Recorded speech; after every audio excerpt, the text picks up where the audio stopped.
বিশ্বকাপের ফাইনালে অবিচারের শিকার হয়েছে বলে অভিযোগ তুলেছে আর্জেন্টাইন সমর্থকরা।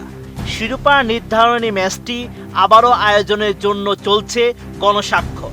স্পেনের বেসরকারি রেডিও নেটওয়ার্ক কাদেনা SER জানিয়েছে 23 জুলাই বৃহস্পতিবার পর্যন্ত ওই আবেদনের স্বাক্ষর ছাড়িয়ে গেছে 80,000। এই অবস্থায় ঘটে যাচ্ছে আবার উল্টো ঘটনা। এবার আর্জেন্টিনাকে বিশ্বকাপ থেকে আজীবন বহিষ্কারের জন্য নেওয়া হচ্ছে গণস্বাক্ষর, আর সেই গণস্বাক্ষরের সংখ্যা ছাড়িয়েছে 23 মিলিয়ন। 23 জুলাই এমন তথ্য জানিয়েছে ফুটবল ভিত্তিক জনপ্রিয় সংবাদ মাধ্যম goal.com।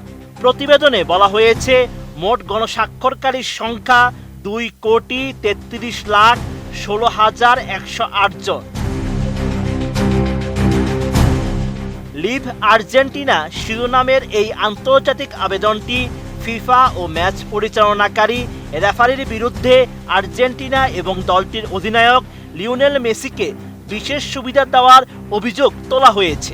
আয়োজকদের দাবি, প্রতিযোগিতায় সব দলের জন্য সমান সুযোগ নিশ্চিত করতে আর্জেন্টিনাকে বিশ্বকাপ থেকে বহিষ্কার করা উচিত। কোয়ালিটি সম্পন্ন আন্তর্জাতিক মানের steel bar CSRM, committed for better steel. গণস্বাক্ষর কর্মসূচির আয়োজকদের ভাষ্য, বিজয়ী কে হবে তা যদি আগেই নির্ধারণ করা থাকে তবে বাকি বিশ্বের প্রতিদ্বন্দ্বিতা করার মানে কি? সবাইকে সমান সুযোগ দিতে আর্জেন্টিনাকে বিশ্বকাপ থেকে বাদ দেওয়া হোক। 50 লাখ স্বাক্ষর সংগ্রহের লক্ষ্যমাত্রা নিয়ে শুরু হওয়া এই ক্যাম্পেইনটি দ্রুতই রেকর্ড 20 মিলিয়নের গণ্ডি পেরিয়ে যায়। গিনেস ওয়ার্ল্ড রেকর্ডস অনুযায়ী 1997 সালের জুবিলি 2000 পিটিশনে 24 মিলিয়নের বেশি স্বাক্ষরের পর এটি ইতিহাসে অন্যতম বড় সই সংগ্রহের রেকর্ড গড়েছে। যুক্তরাষ্ট্রের ম্যাটলাইফ স্টেডিয়ামে অনুষ্ঠিত রোমাঞ্চকর ফাইনালে 106 মিনিটে ফেরান তোরেসের করা একমাত্র গোলে আর্জেন্টিনাকে 1-0 ব্যবধানে হারিয়ে দ্বিতীয়বারের মতো বিশ্ব চ্যাম্পিয়ন হয় স্পেন।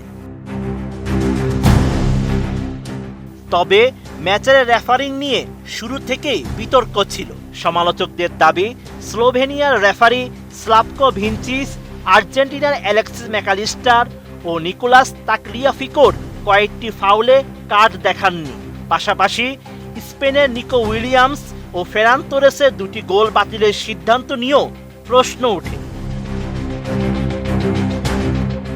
অন্যদিকে পুরো টুর্নামেন্ট জুড়ে আর্জেন্টিনা আক্রমণাত্মক খেলার ধরন এবং কয়েকজন খেলোয়াড়ের আচরণ নিয়েও সামাজিক মাধ্যমে ব্যাপক আলোচনা সমালোচনা দেখা যায়।